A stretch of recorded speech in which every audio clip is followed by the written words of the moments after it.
Hi అండి, చపాతీలోకి, బగారా రైస్లోకి, బిర్యానీలోకి ఎంతో టేస్టీగా ఉండే మటర్ పన్నీర్ ఎలా చేసుకో చూపించేస్తాను. 10 ప్రాసెస్లోకి అయితే వెళ్ళిపోదాము. స్టవ్ వెలిగించి కడాయి పెట్టేసి 2 టేబుల్ స్పూన్స్ ఆయిల్ వేసేసుకొని పన్నీర్ ముక్కలు కూడా వేసేసుకొని ఫ్రై చేసేసుకొని ఒక ప్లేట్లోకి తీసుకొని పక్కన ఉంచుకోవాలి.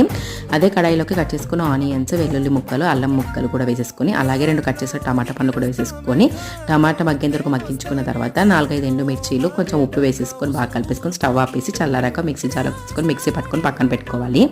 అదే కడాయిలో 1 table spoon butter, 2 table spoons oil వేసేసుకొని బిర్యానీ ఆకు, జీలకర్ర, గ్రైండ్ చేసుకున్న పేస్ట్ కూడా వేసేసుకొని ఉప్పు, పసుపు, కారం వేసుకొని అలాగే పచ్చి బఠానీలు కూడా వేసేసుకొని బాగా కలుపుకోవాలి.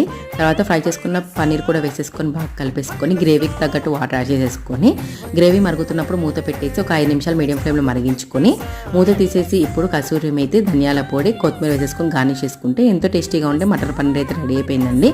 చాలా బాగుంటుంది. మీరు కూడా ట్రై చేసి ఎలా వచ్చిందో కమెంట్లో చెప్పండి. వీడియో నచ్చితే లైక్ చేయండి. బాయ్.